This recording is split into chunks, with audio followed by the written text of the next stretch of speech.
in value. Federal Reserve interest rate countdown is on. The big decision just days away. I want to bring in KPMG chief economist Constance Hunter right now. Constance, September rate hike. We may very well find it this Thursday. What are your expectations? Well, my expectations is it's 50-50 whether they actually move, but they absolutely could move. The economy is definitely strong enough to withstand a 25 basis point Fed funds rate and some minor shocks from the global economy.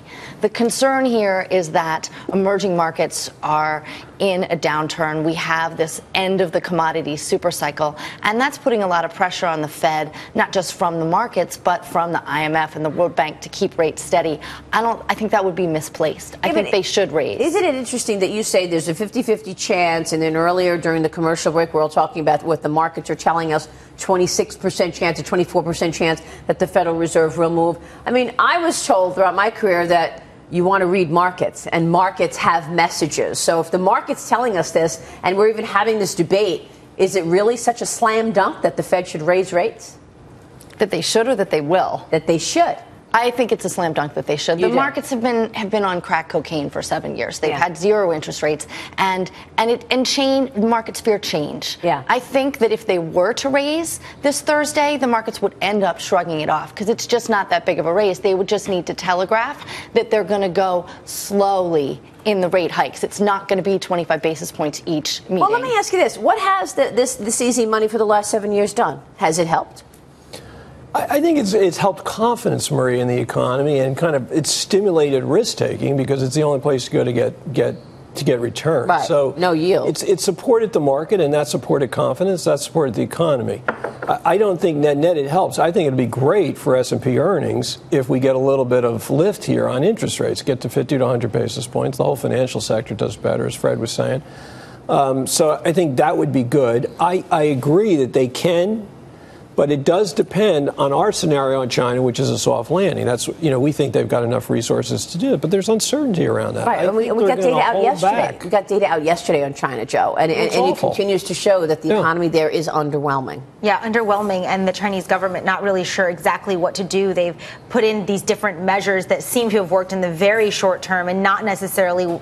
They may not be able to withstand the long term and actually turn around some of the slowing growth. And they also have many fundamental issues that are very much tied to U.S. companies and how they may perform. So what the Fed does here, certainly, of course, Janet Yellen's looking at that. And China is not Greece. Right. People say, we got over Greece, we got over China. Well, China That's true, yeah. Greece was this little pin drop in the Mediterranean. Mm-hmm. But the feedback loops to the real economy are not that great. Yes, corporate earnings would be hurt for companies that sell into China. Yeah. But the feedback loops are really rather insignificant. I mean, if China ends up having a hard landing, by our estimation, it'll shave about 75 basis points off of U.S. GDP over 2 years. Now, obviously, that's significant if we're only growing at 2.5%.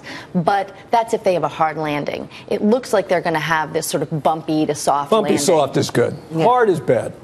I think the Fed has rabbit ears with respect to the market. I mean, they just have to. The Fed should be making its own decisions based upon its own models, and they are very model-centric. And I'm getting the sense that the rest of the world's problems and a lot of domestic lobbying here saying don't raise, which is great for in the investor sector, it's great. Yeah. The financial services sector, it's not great, as Steve and I have discussed. And I would love to see them just be done with this and see us move on. I don't happen to think it's going to happen. I don't think it's going to happen. No. Despite the exasperation. No, I'm exasperated. I don't think it's going to happen. No. So what do you tell clients at this point? I mean, should investors at home or even institutions be changing their behavior or changing their portfolios ahead of the Fed meeting? We're telling people. Oh, sorry, Fred. No, go ahead. Yeah, no, we're telling people you should be definitely averaging in here. If you've got a 12 to 18 month view, we think stocks are going to be significantly higher, maybe 20 to 30% higher 12 months out. All our short-term models. 20 to 30% higher 12 months out. Yeah, our short-term models, Marie, on the other hand, are very cautious in here. So we're telling people, don't try to pick a bottom. Let's average in here over the next 6 weeks or so. We think we're trying to find a bottom. But once we get over this Fed thing, then I think, the markets are going to look at much better earnings this year. We're trading at, 14, 15 times next year's earnings. Yeah, which after are the big only sell-off. going to be close to 12 months out at that point. You think the markets will rip then, 20, 30% Yeah, we're in a year? expecting a significant year-end rally carrying us right into next year. Remember, markets could be up 10%. It's only up, but the market's down 5% for the year. I mean, this has not exactly been a great year for stocks. I mean, it turns out if you were a stock selector and you were in healthcare and mobile technology and certain retail, which is exactly what we've been in, because I don't like to play in the rest of the world. I don't want foreign currency translation. And my investors, basically individuals in most cases, want growth. And I'm going to continue to play that theme. But I agree with Steve more broadly. I think the market's got a lot of legs going forward here. If you look at the last 15 years, which is a very convenient period to choose because it has two tops in it, the S&P has only increased 3.5%. The markets have really underperformed. The equity market has underperformed versus other asset classes. And I think that says to me, gee, I want to invest in that underperforming asset class, which is going to have regression to the mean. Which is certainly underlining what you're saying, Constance, and that is a pretty good fundamental backdrop, which is getting better. Yeah, absolutely. Like I said, we have a strong consumer, investment is coming back, and a small increase in rates would actually help that situation. All right, we'll see. Constance, good to have you on the show today. Thank you. Thanks so much, Constance Hunter there. Be sure to tune in.